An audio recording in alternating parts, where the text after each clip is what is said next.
for some reason, there's this cultural phenomenon of people not wanting to reach out for support. I don't need help. I can do it all on my own. Or I worked with a gentleman one time who said, this is my wife and I'm the only one that knows how to help her.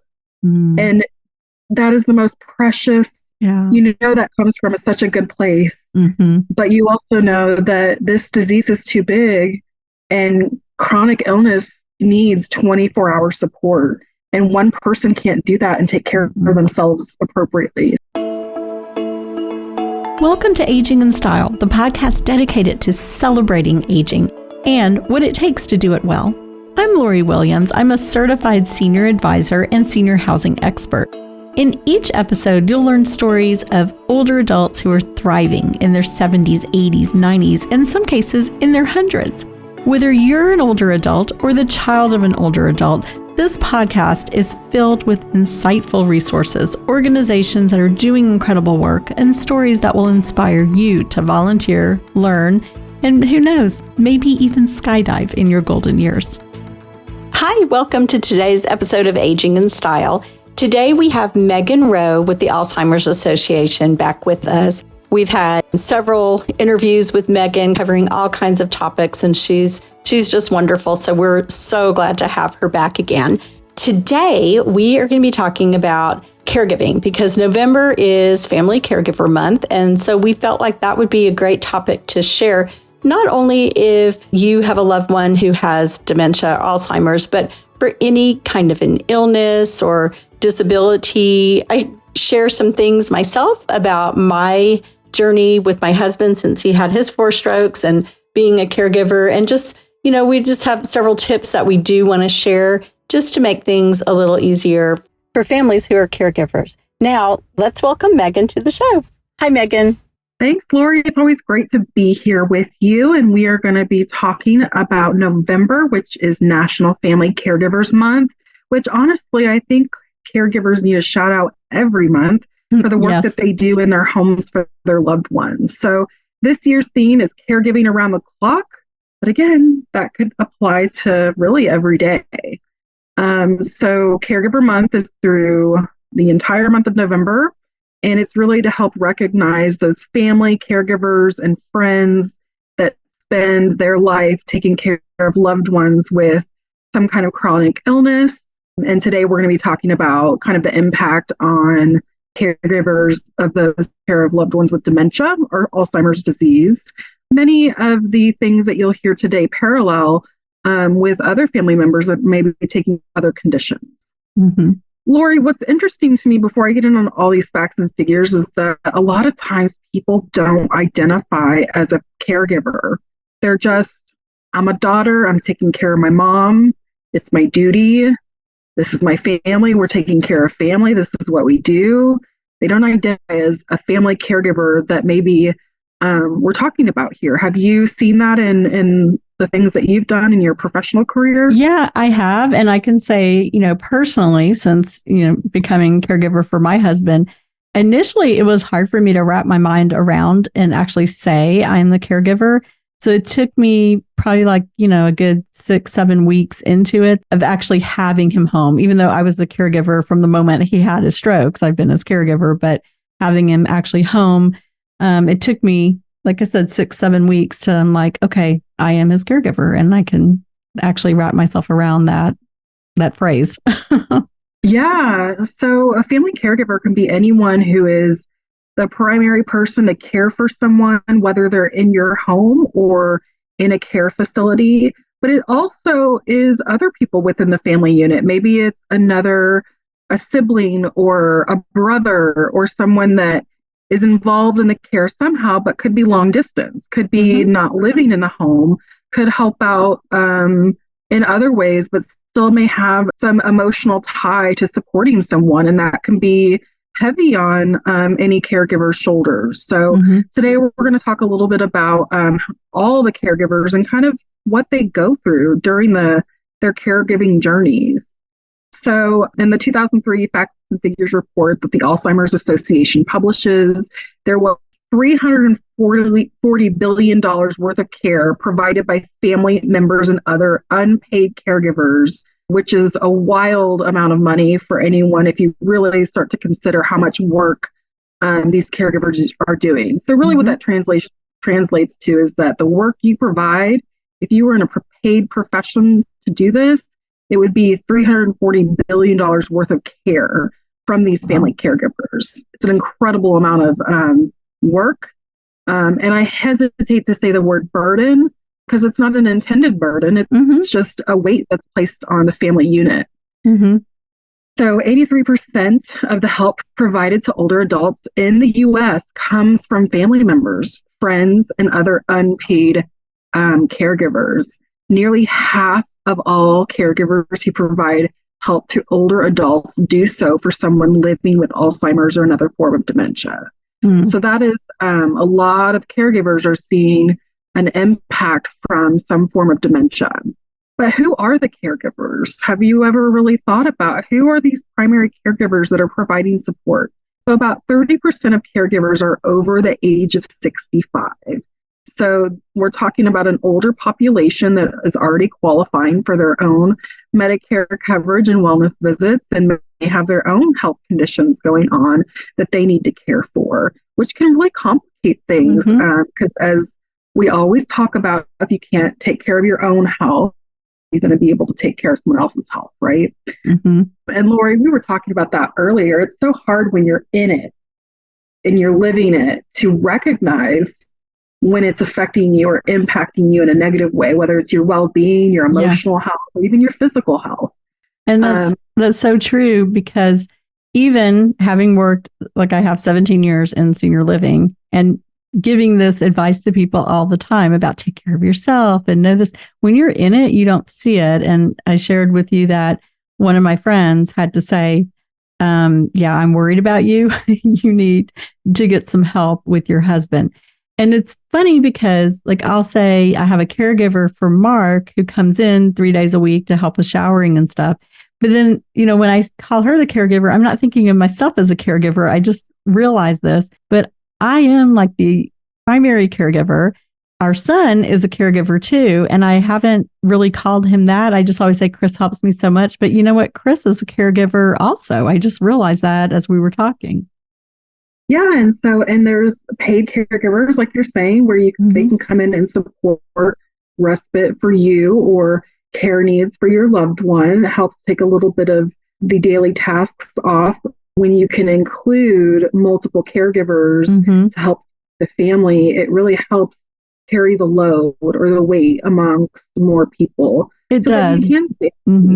It's a lot on one person to try and do it all by yourself. I can't even imagine. And I'm younger than that number you said, the 65 and up. I mean, I can't even imagine having health issues and still trying to take care of someone. That's a lot. Yeah. So nearly half of all caregivers, which is almost 48%, who provide help to older adults, do so for someone living with Alzheimer's and dementia. So we talked a little bit about that, but most of these adults are women. 2/3 of caregivers are women. So this really impacts women at a great rate when it comes to the workforce, being able to contribute to the home financially, because a lot of the times the burden of care is placed on women within the family, whether it's spouse, daughters, aunts, grandparents, sometimes, depending on the age of the person. So more specifically, though, over 1/3 of dementia caregivers are daughters. So it's important to remember that caregivers aren't only 65 and over. You just mentioned your son. Your son is not.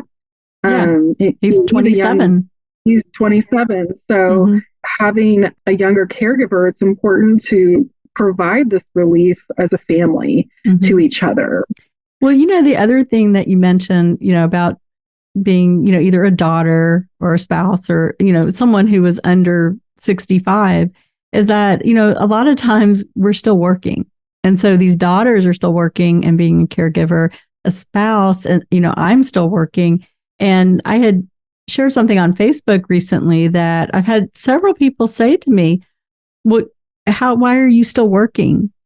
Why am I still working? I'm not Medicare age. I'm not retirement age.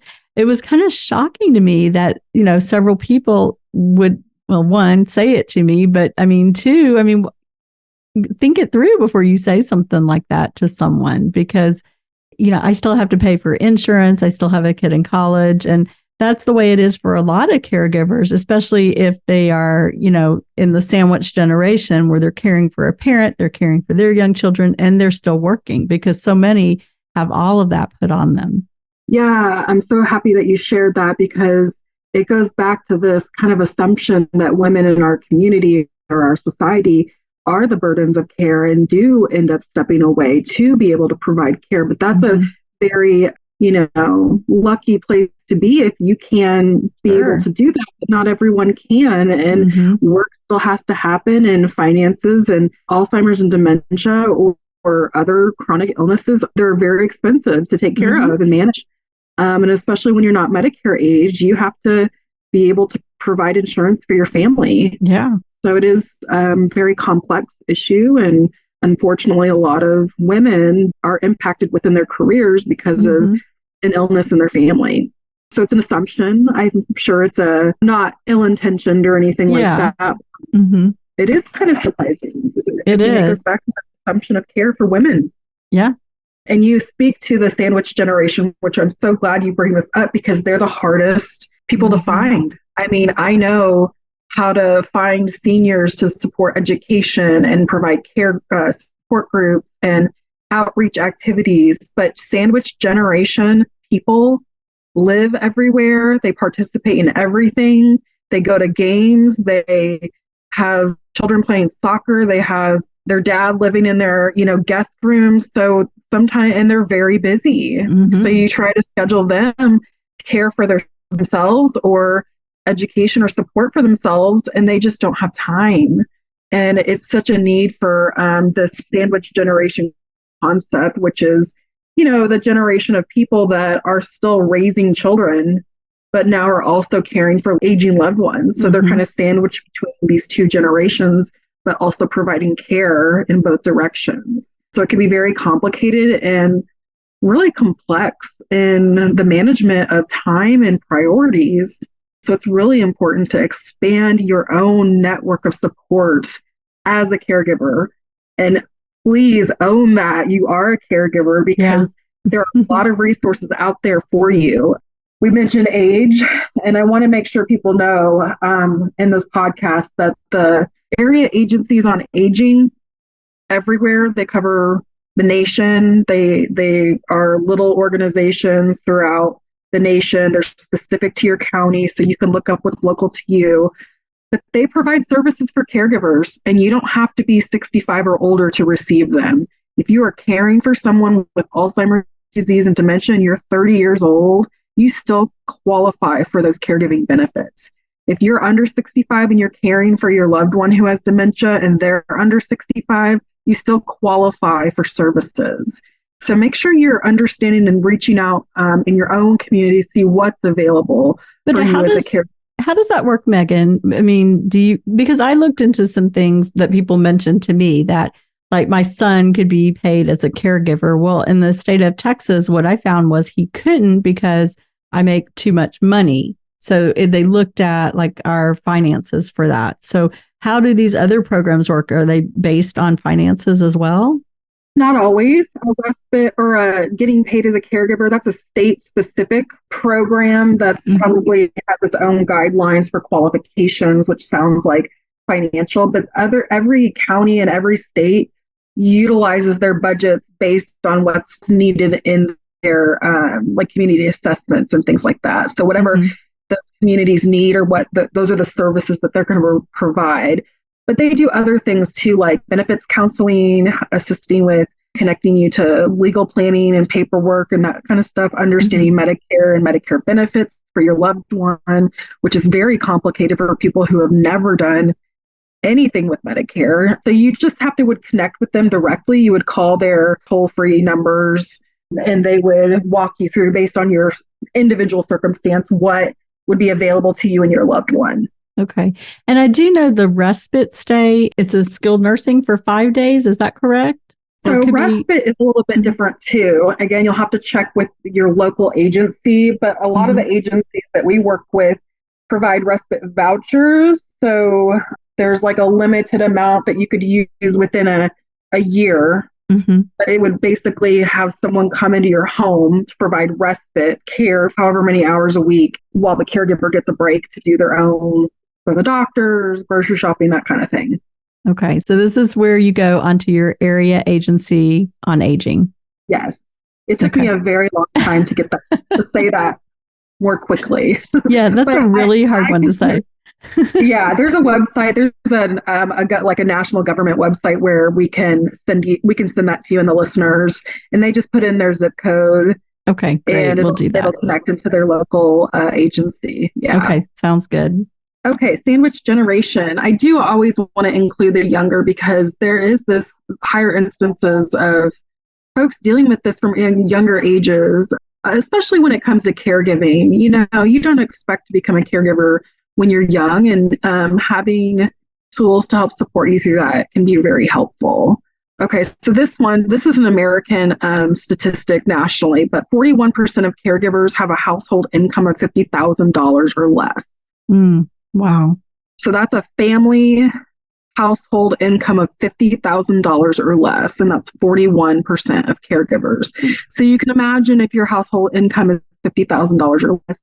Everything's so expensive now. I can't even imagine. Yeah, the lack of resources and there may not be the option to always be able to utilize long-term care at this point. So it can be a very big strain on the family, let alone financially. So those are some very staggering numbers there. Alzheimer's disease takes a toll on caregivers. Chronic illness takes a devastating toll on caregivers. Compared with caregivers of people without dementia, though, twice as many caregivers of those with dementia indicate substantial emotional, financial, and physical difficulties. In fact, I don't want to be too gloom on this, but I've worked with a lot of families where the primary caregiver ends up passing away before the person with dementia. Because of their own chronic health issues or health issues not being addressed. And unfortunately, if the caregiver is gone, the primary, then who is left to help take care of that loved one? You know, there may be extended family members and things, but there's always a lot of dedicated families that will spend so much time visiting and making their whole lives to support their loved one, which is so honorable and everything, but they've got to carve out time for themselves too, to make sure you're not pouring from an empty cup.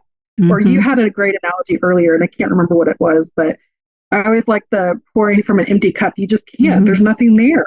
You know? I think you said you can't see the forest for the trees, or however that goes. Yeah, when you're living in it and you don't recognize that you're suffering from the stress of being a caregiver, but that's the greatest analogy, is you can't see the forest through the trees. Yeah, that's it. Trees through the forest. Yeah. There you go. I know I'm not good at remembering those little sayings, but I know kind of what they are. But you know that, and also you hit on the primary caregiver, not taking care of their own health. And I've always, until I became a caregiver, always, kind of thought, well, why, make your appointment, take care of you, and kind of preach that. But when you're in this and you're taking care of your husband or whoever you're taking care of all their doctor's appointments, the last thing you feel like doing or finding the time to do is go follow through on your own things. And I was guilty. I went and had my physical, because when all this started, I'm like, okay, I'm going to stay on top of everything. Had my physical in April. I didn't get my blood work done until 2 weeks ago. I mean, that's ridiculous, just because I just didn't want to take the time to go to the Quest or whatever the place is and do the blood work. And there's still, a couple other things I have not done yet that I would normally be on top of, but I understand it now. And I'm not saying, I'm saying don't be like me, but I understand how it happens. Yeah, because you give yourself some grace too, because it is hard. It is hard when you're prioritizing a lot in your mind, in your world. And it's so easy to put us at the back burner. It really is. And you do realize, like, okay, like your health, my health should be a top priority. However, there's bills and there's work and there's this and there's that, there's all this other stuff. So I definitely understand it now from the caregiver perspective, and I understand why it happens, but I'm trying to take care of and get all my appointments done so I stay healthy. Yeah, and I think that just like recognizing things that have changed in yourself, maybe if you can dedicate time, if you're a caregiver, to yourself, even if it's just as you close your eyes at night, thinking about what are some things that have changed for you over the past year or 6 months.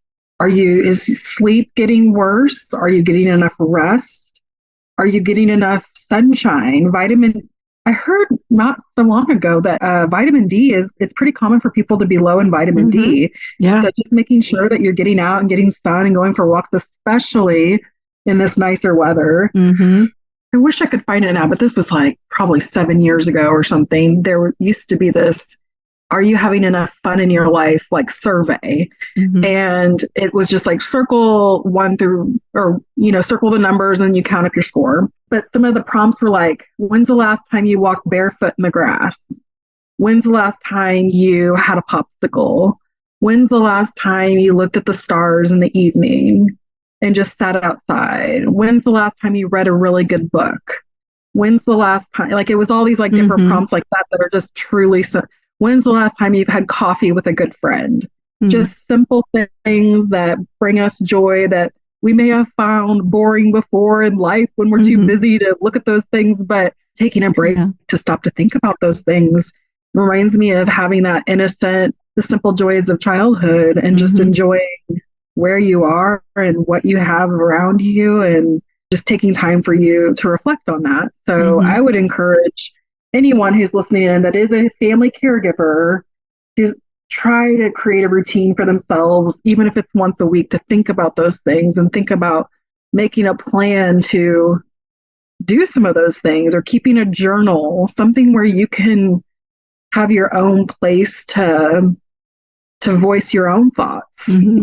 This is something that I noticed was happening, initially as a caregiver. I was just like, remember thinking, I am having to give up everything. And I really thought that in the beginning of all this with Mark, is that I have to give up everything basically, because how am I going to find time to do all this stuff? And then as things kind of progressed and I'm like, no, that's not how it's going to be. You still can do your thing. So like my simple pleasures in life, and they maybe because I'm a little bit high maintenance, but getting my nails done. So I am finding the time to go get my nails done.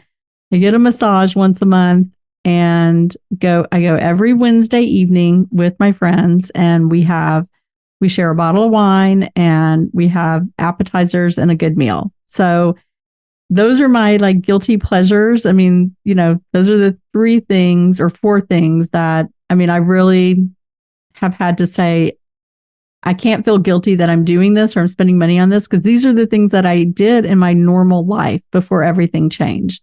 And there's other things that I don't do anymore because I can't, but those are the things that I have to do to maintain like sanity. Yeah, and it's important for you to recognize those things and implement them as a part of your routine. I heard someone say something recently that was like, putting stuff like that on your calendar is not selfish. It's not. Self-care is not selfish.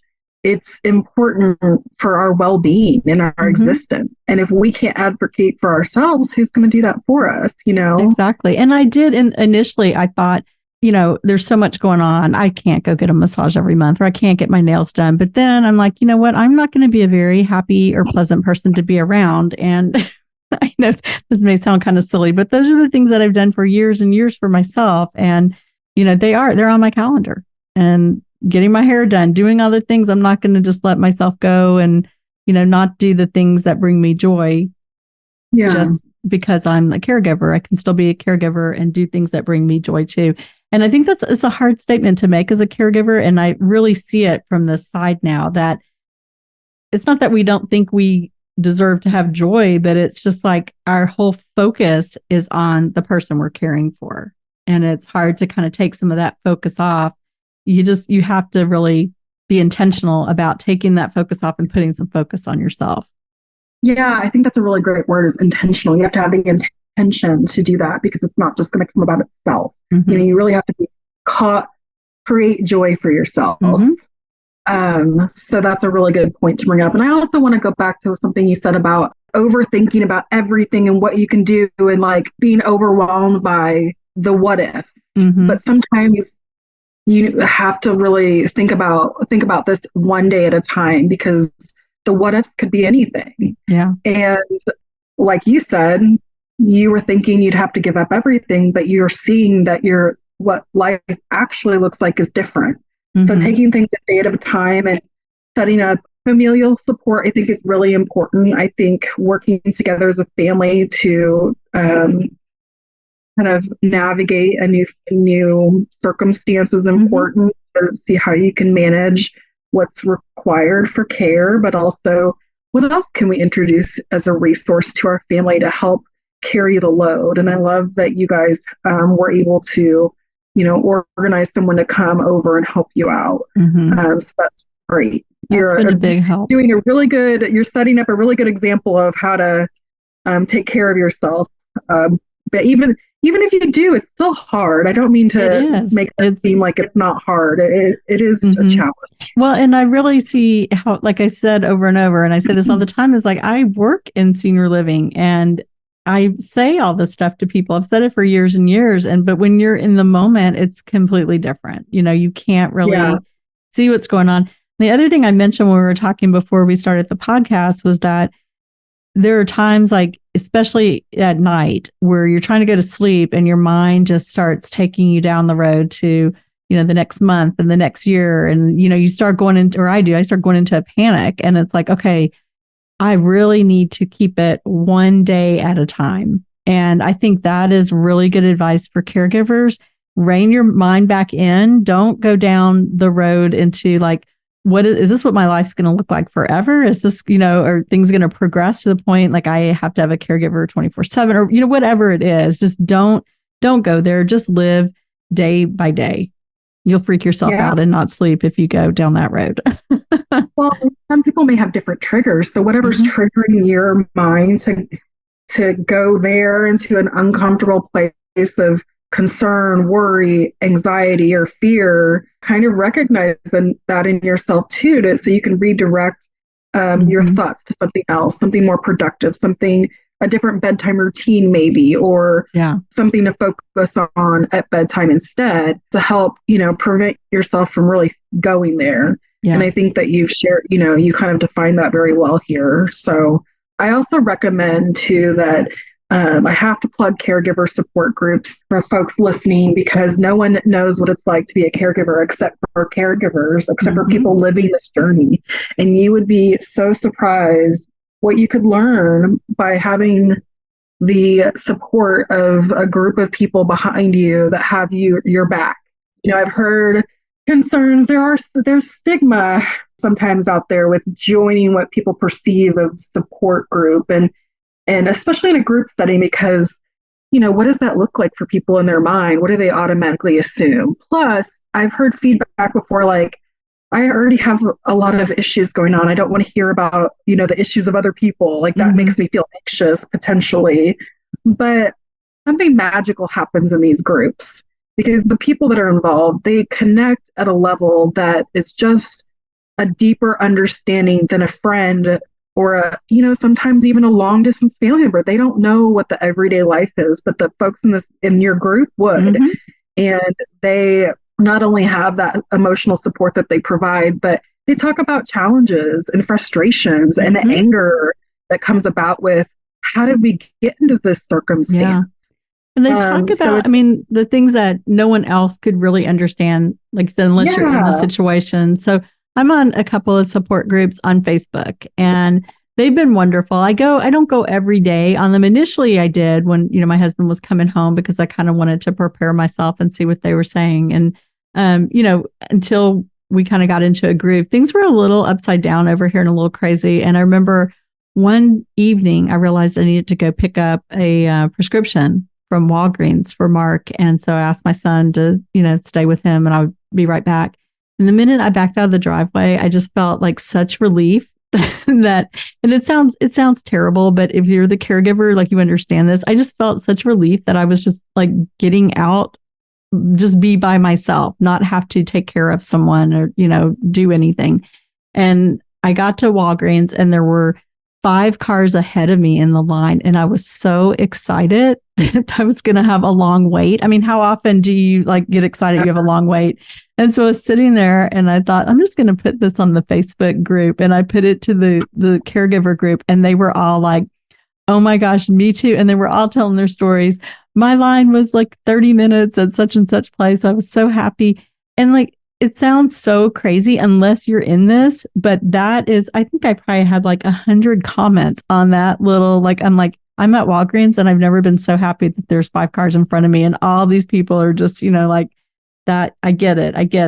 So it's just that validation that. Yeah, it's validation. And it's everything you experienced is completely valid. Mm-hmm. Getting excited to have alone time is completely valid. And relief from temporary responsibilities being lifted is a valid response. Mm-hmm. So I think that's what it is. It's the validation. It's that you're going into a room of people that are going to exactly understand what you're going. Yeah, they totally understand. Because if I had just if I had said that to a friend that doesn't understand this, they probably would have been like, okay, but these ladies all like, they're like, yes, sister, I get it.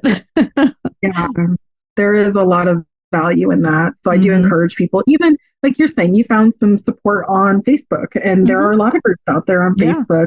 And I think it's a really good way to prepare, like you said, for a transition, because you don't know what you don't know. Mm-hmm. Reminds me of when I brought my baby home. I didn't know that they didn't know that nighttime was sleep. Yeah. And that they have to learn that. That sounds so naive and silly, but it's like, oh yeah, she doesn't know what time of day it is. She's just like, I'm awake and it's time to be up. Anyhow, I think the more support you can create for yourself, I don't even want to say easier the journey will be, but it is. It does make it a little easier, and it makes it. Just to know that there's other people out there experiencing what you're experiencing, and then, and honestly, it makes me. Sometimes I can't go on there for a little while because it makes me sad because some people. I feel like I have a lot of support, even though my only family here is my kids.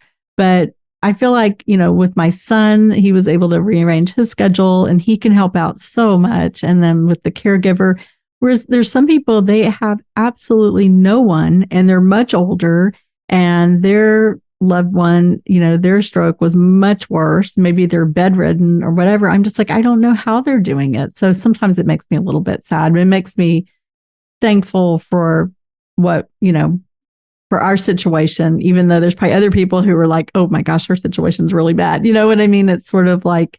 Yeah. And I get that. Every situation's different, but that is why it's so critical, especially for families that don't have loved ones nearby or resources already connected to get connected with resources. Even just calling the benefits counselor or caregiver specialist at the area agency on aging or connecting to your local Alzheimer's Association chapter, they can help you connect to resources. Part of what we do is information and referrals specific to your area. So if you're in, I'll just say Smith County, because Smith is a generic name and I'm sure there's plenty of them in the US, there's going to be resources available to you. They just may just look a little different. So there are homebound programs for like Meals on Wheels and home delivered things, and the North Central Texas Area Agency on Aging is starting a program called REACH, REACH, and they're going to have care specialists be able to go into the home and work with the families directly that need services in there, because maybe they're more homebound and things like that.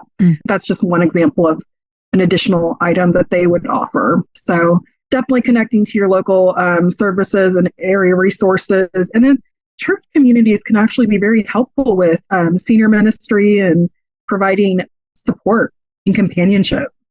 Mm-hmm. And I think there are resources out there. It's just knowing where they are and finding them. And I think some people just feel very alone because it's hard. That's why we're doing this podcast, because a lot of times you don't know where to start looking for help. And so hopefully this will help at least one person out there, know where they can turn to and find some support. Yeah, and we would be remiss if we didn't talk about the stigma on wanting support in the first place. There is, for some reason, there's this cultural phenomenon of people not wanting to reach out for support. I don't need help. I can do it all on my own. Or I worked with a gentleman one time who said, "This is my wife, and I'm the only one that knows how to help her."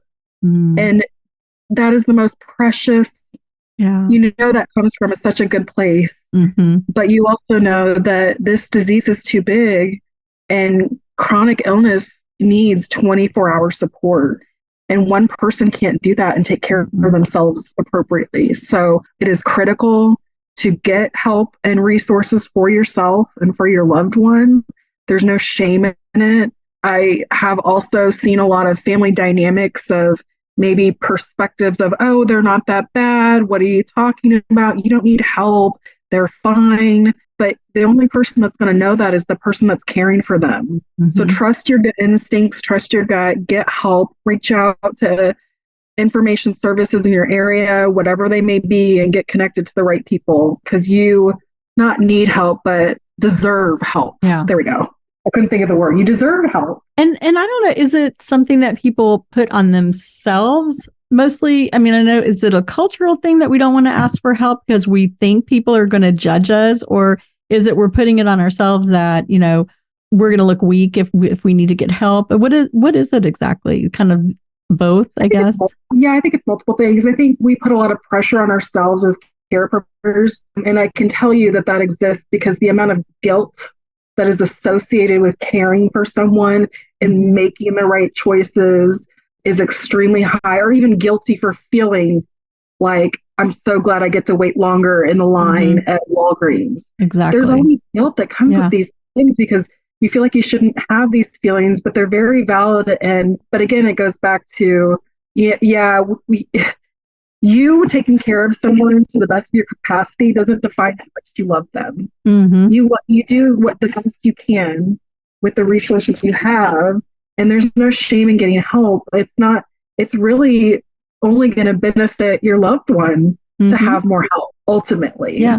Well, and like I was saying to you, my son and I, when my husband came home, we tried showering him. First, I tried doing the showering. Well, he's almost 6 feet tall. I'm 5'2". He's a big guy. He can't use one side.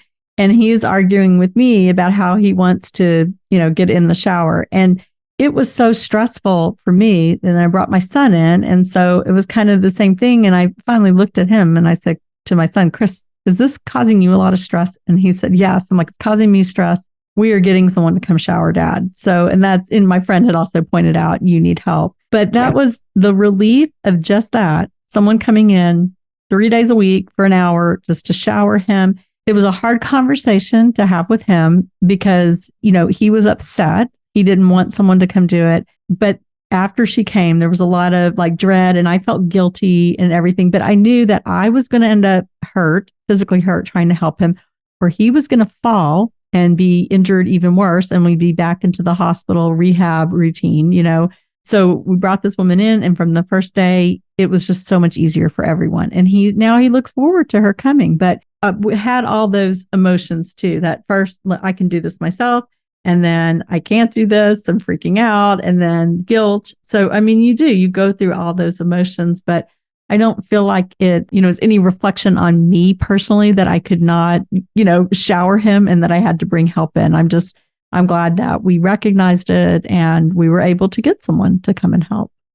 Yeah, I think that there'll be changes as far as the cultural differences. I think there's cultural differences when it comes to different populations of people and a duty that exists within the family to care for aging loved ones and keeping them at home. And there's some cultural differences there with different communities. But I think there's also some generational differences of kind of, and I don't see this as often, but just generational differences of what you think a nursing home is or a care home is, and what that picture is. It's like the old school mentality of what hospice is and when they come in, and just not a true understanding of what care can look like for someone, even within a home setting or a group setting or an assisted living setting. There's all sorts of care options, or even an adult retirement community with the spouse or something like that. So it's very complicated, and everybody has their own emotional response to providing care and just managing someone who's living with a challenging illness or what have you. And so it's a hard circumstance to be in. And we just work and try to raise awareness about services that are available and to, hopefully let you know that we want you to access help. We want to be here for you. And I think the more that we collaborate with people like you and other organizations that do the same thing and provide services, the less stigma there might become about it over time. Mm-hmm. I feel like it's gotten better in the last 10 years. But when I first started in this industry in my 20s, I've just seen family circumstances evolve a lot more. Maybe people are more open to talk about things than they were. Yeah, and I think when kids are involved or the sandwich generation is involved, there's also more of a need for support because they're not retired, they've got kids, they're working, and you have to find a solution that works for everyone. But that doesn't mean that the care is not as important to you, right? It's complicated. It is, but we've shared resources, so I think that's good that there's help out there for people, and hopefully this will shed the light on where to go to get that help. Yeah. So thank you for having me, Lori. I appreciate always talking to you. And caregivers are amazing superheroes, and you are one of them. And so make sure that you give yourself grace to, stay in line a little extra, or whatever you need to care for yourself. Thank you. Get my manicures. Yes, get your manicures. Well, thank you as always for being on. You always have such wonderful information and insight. And we will share the links on the website and on the podcast where you can find the information that Megan talked about. And of course, if you have any questions, please reach out. Our website is loriwilliams-seniorservices.com. And please share this podcast. I say this after every one of them, but I really would love it if y'all shared this one with friends and family, especially if you know someone who's a caregiver, so that they'll know that there are some resources out there and people who are kind of walking the same path they are and understand what's going on. It helps so much to know you're not alone. So thank you, and we will talk to you next week. Bye-bye.